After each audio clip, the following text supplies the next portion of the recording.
Tsunade, Shizune, and Naruto exited the bar after her story. Jiraiya hadn't moved but looked utterly shocked by what Tsunade shared. As the three were making their way back to Orochimaru's, Naruto was curious about something. So, were you and Orochimaru friends? I think I'm as close to that as she'd allow anyone to be, but it isn't a straightforward relationship and how she shows she cares is a little unorthodox. Tsunade said. What do you mean? When I initially left the village with Shizune, I was a mess. Depressed and quickly succumbing to alcoholism and a gambling addiction. Whether I wanted to be completely numb or just hurt myself through debasement, I don't know, but I was hardly functional and Shizune was taking care of me more than I was truly training her. That lasted for about a year before Orochimaru found me. Tsunade stopped to laugh. She was not happy with what she saw. She said there are very few people she deems remarkable and I was one of those, but if I was going to lose myself in grief it'd be better to just join those I lost. She said she'd give me 3 months to make a decision and if I were still some stumbling drunk she'd kill me and even as drunk as I was I knew she meant it. So, what happened? She found me 3 months later and we fought. Well, sparred. Sparred for us. You destroyed a forest with your antics. Shizune interrupted. Hey, I appreciate she cared but no one threatens me so we had a bit of a tussle. Last good fight I've had, honestly. No, Tsunade-sama. You two are reckless and will just cause destruction. But it'll be fun. Oh, and that reminds me, Brat, you got to find someone around your level you like fighting. Not necessarily a rival as those relationships tend to turn bitter. Don't know too many people who could fit the bill and the ones I could think of don't much care for me. Who were you thinking of, Naruto-kun? Neji Hyuga, Rock Lee, and Sasuke Uchiha. Oh, yeah. People take maiming, attempted murders, and losing their lifetime goals personally. Shizune offered, helpfully but slurred. They do? Naruto jokingly asked. Shizune nodded before confirming, they do. And it doesn't even matter why. The blonde and the redhead both snickered at Shizune's earnestness. While engaging in light banter as he returned to Orochimaru's, Naruto thought about Tsunade's words. True, as far as taijutsu, Neji, Rock Lee, and Sasuke could push him.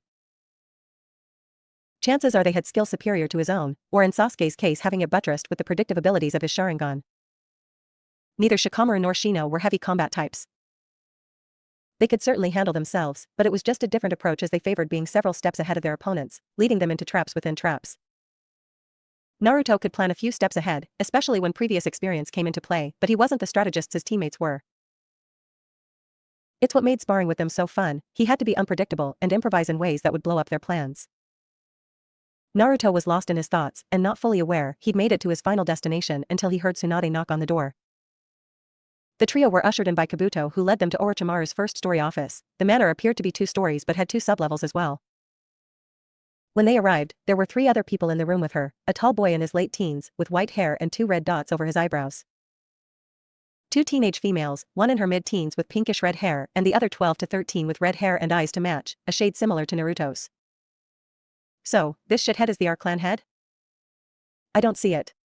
Said the older girl. What? Was Naruto's response.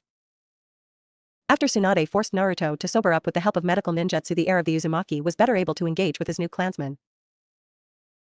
Tayuya was foul-mouthed so he quickly learned not to take anything personally, she was only respectful to Orochimaru. But she was also funny, direct and honest, which were all things Naruto could appreciate. Karen was interesting. She was, for the most part, pretty quiet and amiable until something set her off, then she'd explode. Tayuya enjoyed setting her off. As the 3 Uzumaki chatted through the night, Naruto learned that Tayuya was a genjutsu specialist but also had some cool summons she could control through her flute. Karen specialized in medical ninjutsu and research.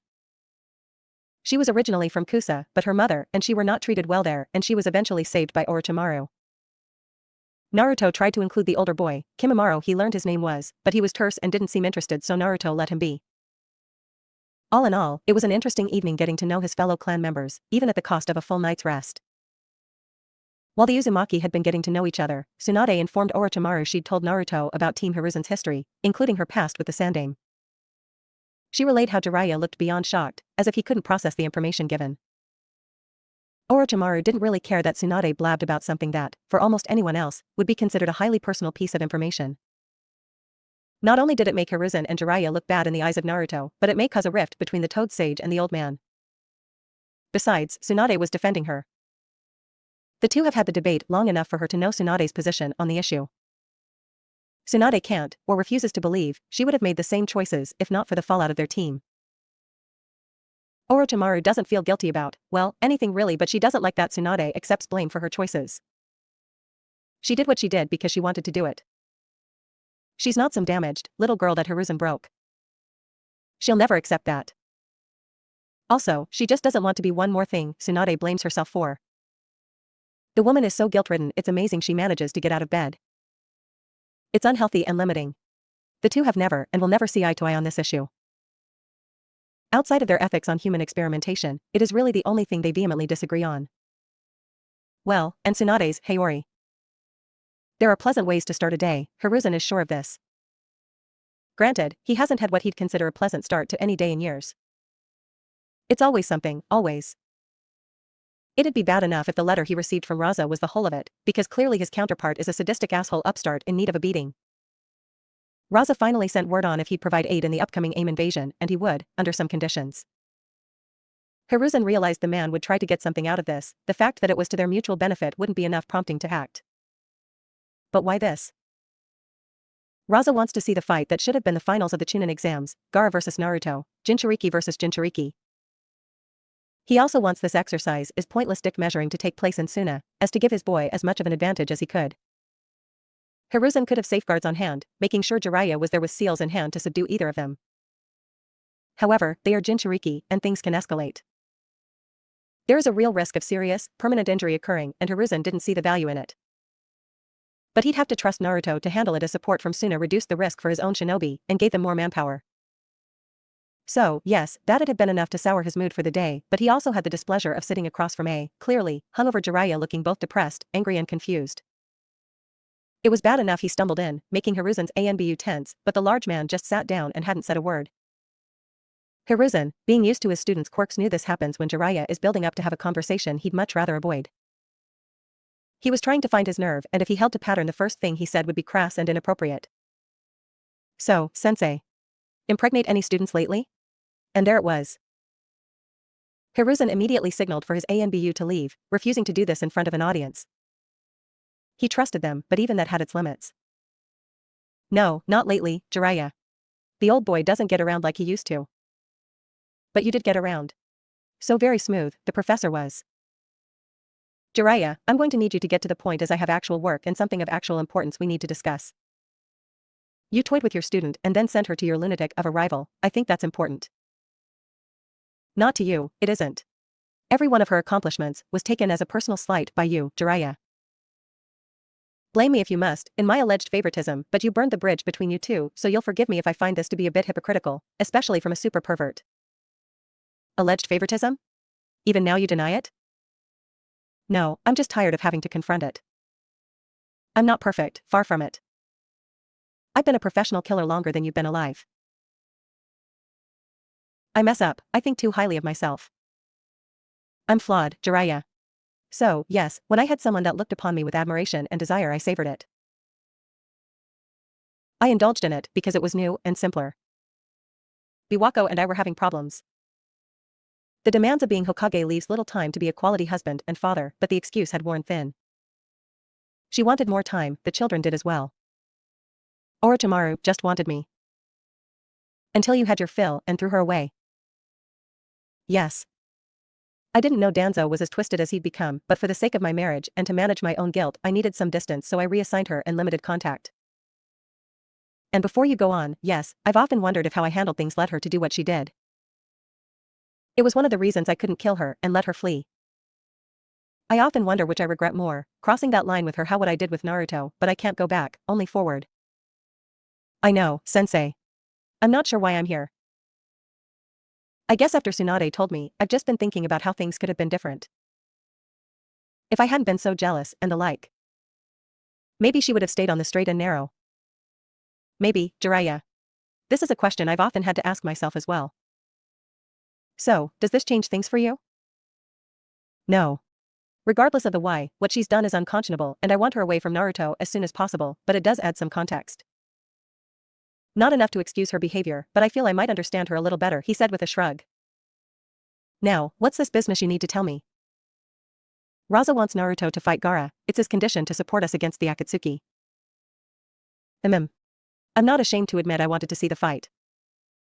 Were you disappointed when Naruto forfeited at the Chunin exams? No, it was the right call, but Gaara had the best chance to push Naruto. You weren't exactly forthcoming with his skills, so I know very little of what he can do. He was to be your apprentice, you were supposed to find out. Hiruzen said crossly, which Jiraiya waved off, dismissively. I was under the impression I was to babysit and play bodyguard. If I seriously trained the kid, he'd run through the finals, which he did anyway. I never told you not to seriously train him, the Sandaime shot back. He hadn't. No, you just said you had concerns about his maturity and didn't think he was quite ready to advance, and just so you know. I've been distracted with Orochimaru and the Akatsuki, but we will be having that conversation soon, old man. So you teach him the Rasengan? The Sandaime asked, deciding not to acknowledge the latter statement. I didn't know the kid would get it in a month. Neither Kakashi nor I managed it that fast. That must have stung. Hiruzen said with a smile. Like a bitch and a half. At least his father was an adult before he started showing me up. Jiraiya said, sulking the entire time. Of course, you'll go there with him in case things get out of hand. Of course. The clang of blunted tanto meeting each other rang throughout the private training ground. The smaller combatant was giving it his best, but against a practiced opponent, he was finding himself wanting. The pressure of the assault was unrelenting, suffocating, and forbade any thought. He could only react and react and react, never open to taking the initiative. It was frustrating. Infuriating. It was troublesome. Shikamaru said, as he rolled out of the way of the blade aimed at his neck, only to receive a kick to the ribs for his effort. He was in a simple outfit of black shirt and black pants, his Chunin jacket long since discarded. The kick made him realize what a mistake that was. He continued his roll until he got back to his feet, to see his opponent already on him. It was with the barest of margins he was able to block. What the rookie Chunin had not been prepared for was for his attacker's free hand to grab the wrist of the hand holding his tanto and slip into his guard. Before he could make sense of her movements, he was elbowed in the face, causing him to drop his weapon. Next, he felt his arm wrenched behind and above him, causing him to bend over as she kept his arm perfectly straight. He was not given time to dwell on the pain in his shoulder as a fist to the face dropped him to the ground. Troublesome, he said, rolling to his back. Getting your ass kicked generally is, sweetie. Yoshino said. Shikamaru had no response for this. He wanted to complain, but he constantly reminded himself that he asked for this. He recalls how powerless he felt in the forest of death, how Naruto did his best to ensure their safety and then willingly marched toward his doom. Shikamaru hated that feeling, his intellect was rendered a non-factor, irrelevant. Nothing he could think of would have helped in the slightest, that was the gap between Orochimaru and them, so he watched as his teammate crossed swords with someone he had no hope of defeating. Only to get stabbed in the end. Now, with what is coming, he knows he has to be more than he is. It isn't enough to be able to plan things 20 steps ahead against people that can blow up your strategies with overwhelming power and skill. He could have been forced to watch a teammate die and been no more useful than a blunted kunai. He resolved to never let that be the case again. You know what your problem is? Yoshino asked.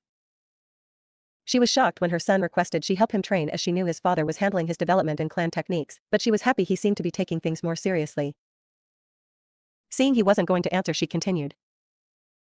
It's taking you too long to get where you need to be. You keep thinking you can warm up in a fight or flip a switch to get serious when you really need to. That might work as a genin, with a jounin leading you and a jinchuriki at your back. Not as a chunin, and certainly not in war. You aren't going to get breaks to craft your next plan. You'll have to constantly be moving, fighting, defending, while creating your intricate strategies. It's a drag, but you're right. I'll have to think more like that troublesome redhead. What do you mean? Asked Yoshino. He's good at coming up with tactics on the fly. Not surprising, his parents were like that as well. You knew his parents? Yes, but not well. His mother was teased a lot as a kid and kept her social circle small, because of it, so not a lot of us could say we knew her well, and his father was extremely kind but also very private. Who was his father, and does Naruto know? I can't tell you, and yes, he does. Troublesome. At the Aburame compound, Shino was being watched by his father. The two stood in silence, the son continually stabbing his sayus into the wood dummy, and his father content to watch for flaws in his form. Shino started working on these for the Chunin exam finals, but his match with the puppeteer didn't lend itself to close-quarters combat. He, too, lamented his inability to aid Naruto against the once traitor. A hive functions best when all can contribute to the embetterment of the whole, but he was unable to do so. It left him with a feeling of shame. His parents tried to tell him his feelings, while understandable, were illogical. He stood no chance of defeating the once traitor and could have done very little to alter the outcome. He'd acknowledged their words and the validity of their argument, but it did little to quell his emotions. Naruto is strong, the strongest of the three of them. Neither he nor Shikamaru would challenge that, but their teammate has never lorded it over them. He never discounts their contributions or tries to invoke his seniority in an attempt to diminish them. He has relied on them, their skills and talents, but when he needed them the most they were impotent. Useless is something he'd never felt before and something he wishes to avoid ever feeling again. So, he resolved to better himself, to diversify his skill set while sharpening himself. He would not be the weak link, he would not be a spectator. But progress is a slow process, so for now, he'd simply focus on handling the weapons in his hands with every ounce of precision he could muster. She sometimes forgot when Asuma was properly motivated he was a damn good shinobi, and somehow she'd managed to motivate him. They'd train and spar before he met his team for the day, and she hadn't been pushed like that in some time. She wouldn't say she'd gotten lazy, but she had gotten content, maintaining her skills instead of pushing. Jounin were the elite, but even among them, there were levels. She needed to be a legitimately elite Jounin, her students needed her to be so. Especially Naruto. It was hard being his sensei, not because of what he contained. She wasn't a small-minded fool, but for reasons completely divorced from that. It was difficult to separate how he was on missions, calm, almost detached and focused, with the borderline shy 9-year-old that commissioned her to talk about Jinjutsu. She remembered how cute he was, his face still retaining his baby fat. He'd become a seasoned shinobi since then, and it had taken a bit for him to warm up to his team. When he finally did, she realized he was the same good-natured boy, just one that kid behind a facade to those he didn't trust. Her second concern was simply, she wasn't sure how much she truly had to teach him. His chakra control was decent, excellent, given his reserves, but not fine enough for Jinjutsu. She wasn't a ninjutsu type, so had very little to offer someone that could use all 5 nature releases. Stealth? To some extent, but his summons had taken care of a good portion of that. He was ready to be a Chunin when she got him and felt a little lost, but they managed to figure it out. Now, however, he was marked. By the Akatsuki and by Orochimaru. Kurenai was honest enough to know she'd be of minimal use against either threat as she was. Asuma understood her concern, he'd been around elite shinobi his entire life and understood feeling inadequate. He'd been helping her perfect his nature releases, fire and earth, along with polishing up her taijutsu and kenjutsu as she hadn't wielded her kodachi in some time. She was also taking a page from Naruto's book, trying to create more original Jinjutsu, something people hadn't seen and couldn't just cast off.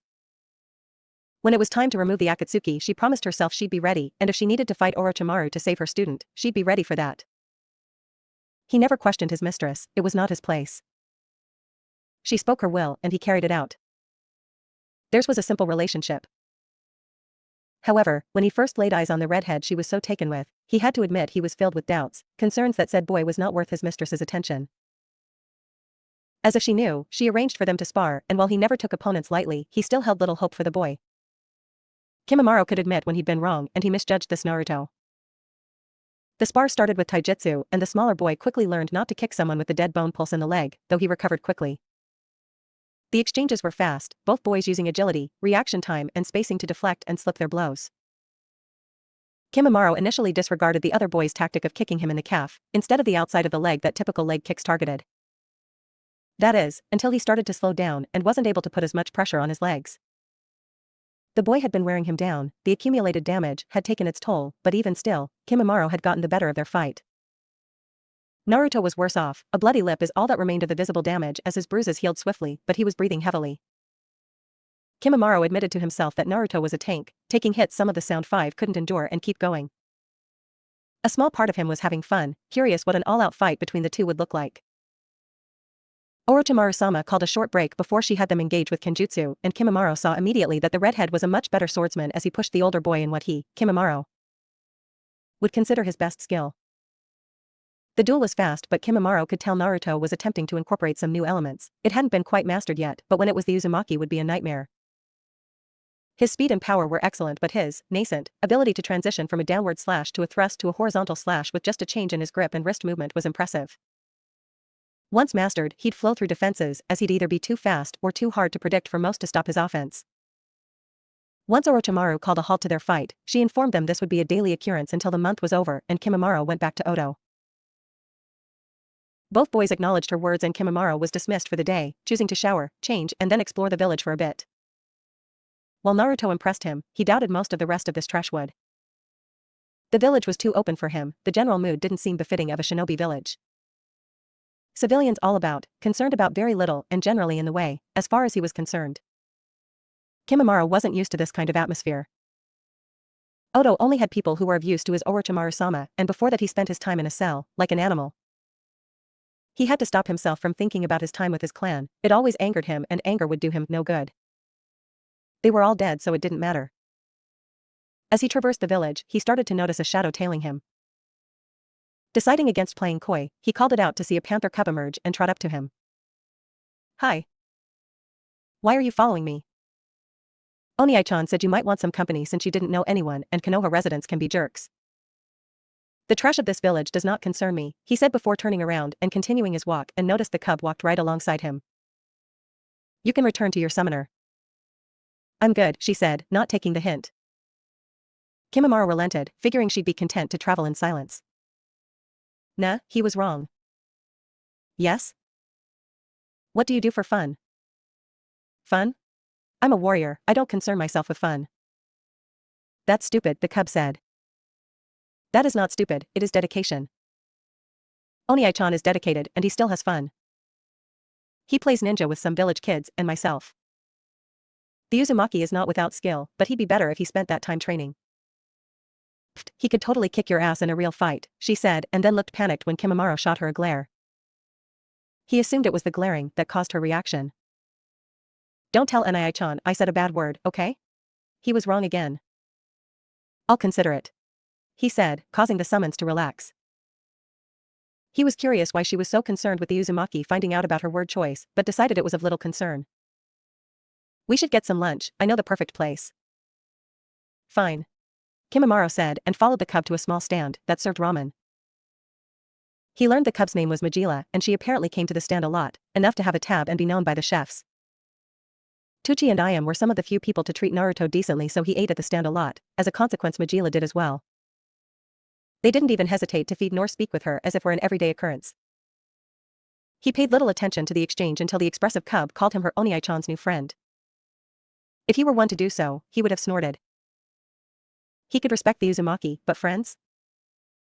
Jugo was his only friend, he didn't see the need in another, however, the ramen chefs seemed excited and offered him a free bowl in thanks. Their gratitude mirrored Jugo's own and Kimimaro was curious why it was of note that he'd be friends with, though he wasn't, the redhead. Granted, he knew very little of the Uzumaki's life, he never considered asking and assumed his mistress would give him all the information he needed. Now, he was curious. He offered to pay for the meal but the chefs declined, saying Naruto leaves a balance in case Majila stops by so it was covered. He decided to return, having seen enough of the village and the small summons was right beside him. Letting his curiosity get the better of him, Kimimaro was forced to ask, why did those chefs find it noteworthy I'm friends with Naruto? The villagers weren't very nice to him, many still aren't. They treat him like he isn't there or, at the very least, like they wish he weren't. Almost no one wanted to befriend him so he was alone a lot before he joined us Panthers. Then he was happy because he had friends. Interesting, Kimimaro thought but said nothing else as the pair walked back to the manor. As Kimimaro was gone to explore the village, Orochimaru was continuing her training of her latest apprentice. She couldn't let go of the feeling he was hiding something significant from her and without knowing the full extent of his abilities she may be covering things he already knows instead of advancing him with new knowledge. It was time she got a full picture of what he could do. Having her snakes bind him was just to help loosen his lips. You're holding back on me, Naruto-kun. Huh, he said intelligently. Granted, he was, but how did she know that? If I'm going to train you properly, I really need to know all you can do. Tai-and Kenjutsu I know and you'll be at a higher level by the time we attack the Akatsuki, but I know ninjutsu is your strongest skill so what are you hiding? Just a few things, but they are my trump cards. Also, the old man's ANBU is always watching and I don't want him to know. Naruto said. Seemingly, she approved of the sentiment as she had her snakes release him. As she released him, the ANBU appeared before them. You have no reason to fear my reporting your skills to the Sandaime. My orders were to protect you, not monitor you, especially as your original techniques all fall under clan techniques until stated otherwise. The ANBU swiftly disappeared after that. See? Now, please, Naruto-kun, what have you been holding back? Well, first, I developed a release technique, but I only have one. It's an illusion. Please demonstrate it, she said and watched as he hesitated before following her orders. 4 hand seals later, and she saw a flash of light, and then her world turned black. The only source of color was a red moon and Naruto's red hair. However, his hair was longer, flowing down to the ground and had become black at its ends. It kept growing until the ends became panthers, all coming from her. It surprised her when she felt actual pain from the bites, and it took a considerable flare to end the illusion. I call that my Hunter's Moon technique. Impressive. Similar to Tobarama's Bringer of Darkness. But that isn't all, is it? No. You should probably come by me, though. My control with this isn't where I'd like it to be. Orochimaru quirked an eyebrow but did as her student requested. He then promptly performed 8 hand seals and slammed his hand on the ground. She couldn't hear his vocalization but didn't have to wait long for the jutsu to emerge. 40 feet from them, she saw something amazing. Unbelievable, really. It rushed from the ground and spread to the sky. Even as far away as she was, she could feel the heat. She could only stare at her apprentice. He'd, seemingly, done the impossible. How? She asked, and he bashfully scratched the back of his head. His natural affinities are wind and water, she knows that for a fact. Kabuto is the best at what he does. It's really just phases of matter. Once you understand that, the trick just becomes molding the chakra. No big deal, really. The 2 senior ninja bearing witness to this couldn't have disagreed more vehemently.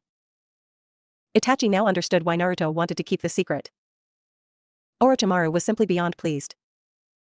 It seems she has something to learn from her student. She, of course, wasted no time relaying how delighted she was. If you were older Naruto-kun, I'd have you right here and now until you begged for mercy twice.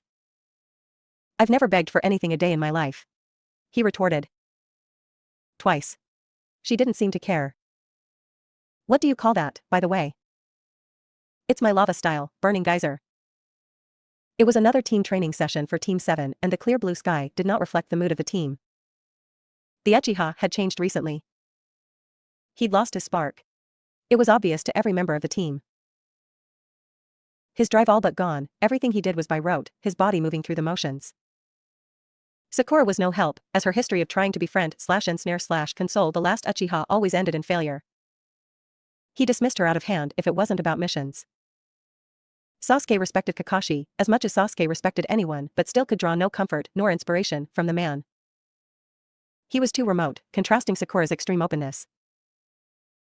Sasuke was the acknowledged leader of their pack, but he was faltering and Kiba, his partner, could do little to help either. He'd taken the secondary position so any challenge levied now would seem impotent. He'd given up being a true challenge early in their formation. Akamaru was concerned if the team didn't function while his partner was at risk, which meant he was at risk. He didn't fully understand why the Uchiha had lost his motivation, but it negatively affected all. He never liked the Uchiha, there was an omnipresent darkness in him. It had been focused and intense. While it's lost its intensity, the lack of focus makes it a possible contagion. Would he bring the rest of the team down as he believed his emotions were somehow deeper than anyone else's? Would he turn violent as his depression gave way to anger? Akamaru didn't know, and the elders of his pack had very little to say on the matter. He was powerless to change things, and could only be diligent in protecting his partner. It was all he could do. That and hope someone could reach the boy before he sunk in on himself completely or lashed out at others. Neither were ideal and both would be a waste of potential. Come on, Akamaru, let's show Sasuke what's what. Kiba said with forced enthusiasm. Akamaru heeded his call all the same. The spar would likely have the same results they always did, but even if Kiba did win, he'd take no pride in it and Sasuke would feel no shame. This team was going nowhere fast. Of all the ways she had planned to spend her evening, having a civil discussion with Jiraiya was nowhere on the list. He claimed he'd come with important news concerning Naruto. So of course she prepared for another screed on how she was going to corrupt him and make him experiment on babies and kick puppies in her attempt to take over the world. She was in no mood and Naruto was kind enough to make dinner for everyone, including his fellow Uzumaki, Kimimaro, Majila, and Kabuto, and she'd rather not miss that as it smelled divine. Now the two sat in her parlor, each in a lather chair staring at the other. "Make it quick," she said, neutrally. "The Kazekage is hinging his support with the Akatsuki on Naruto fighting Gaara in Suna. Sensei has agreed and will leave at month's end. Maybe Sensei should tell Raza he'll help or I'll kill him myself." "Oh, yes, the Orochimaru school of diplomacy. When in doubt, hold a sword to someone's throat," Jiraiya said dismissively. "What's wrong with holding a sword to someone's throat? A lot gets accomplished by holding a sword to someone's throat." "Well, as fun as this is, let me inform the brat so we can come up with a plan." "No. He'll be fine, Gaara holds no challenge for him currently." "I wasn't asking." Orochimaru narrowed her eyes. "You keep at this, Jiraiya, and you won't like the consequence." "You think you can keep me from my godson? You overestimate yourself. Sensei managed it and you didn't even put up a fight. I'm confident I can achieve similar results if you push me." To think I felt bad after Tsunade's little story. "You're just a bottomless void. I'm more certain than ever you belong nowhere near Naruto. And yet he lives with me and is being trained by me because he trusts me. No, because you plotted and schemed to make it happen. You may be getting away with this now, but it won't last forever. Leave, Jiraiya." "Fine. I'll be back tomorrow to speak with Naruto," he said and made his way to the front door. She just rolled her eyes at the lifelong idiot. She joined the rest in the dining room where Naruto and Karen were just bringing out dinner. She was never one to enjoy group meals, but she had to admit seeing everyone talking and laughing, especially at Majila's retelling of her time with Kimimaro. It was much more relaxed than Oto, though she realized it's because she terrified everyone, giving the impression she was mercurial to the extreme. Good to keep a bunch of rogues in line, bad for dinner conversation. She paid special attention to her newest student and how he seemed to draw everyone in. He wasn't put off by Tayuya's language, could get Karen to open up, and even a stoic like Kimimaro was willing to engage. She knew he was something special, but mostly she focused on his potential as a shinobi. It was comforting to know she had chosen correctly, and it was time to start moving things along.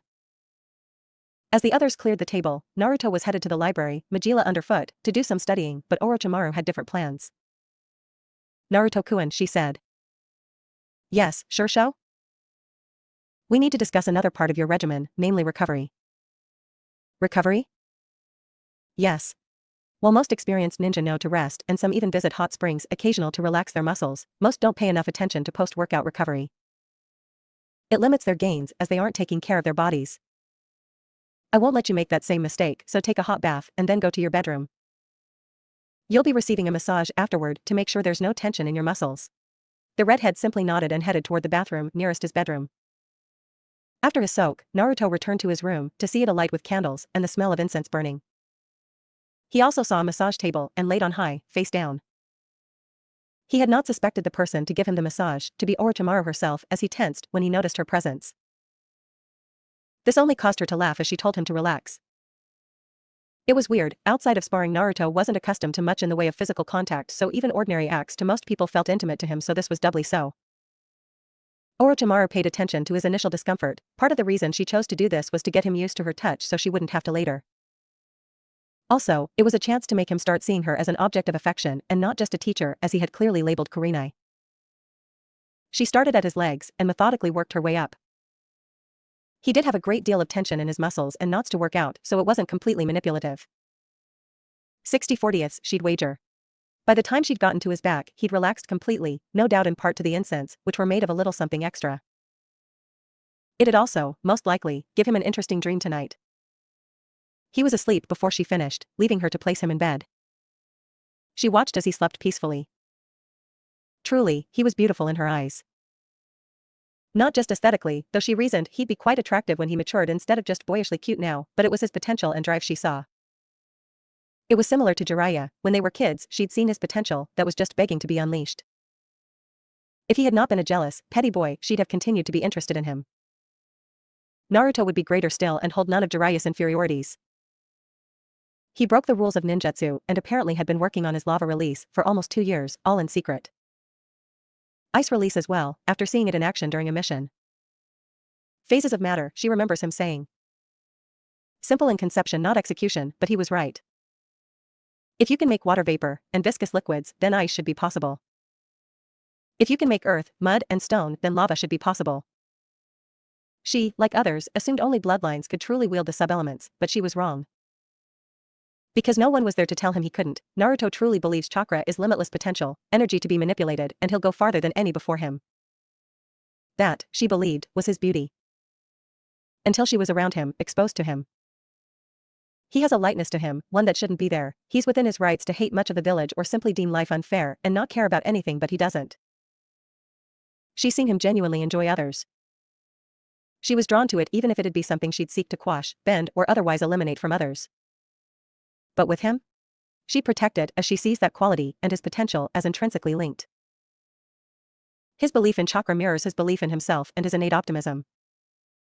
Not naivete, but true optimism that he can improve things if he doesn't give up.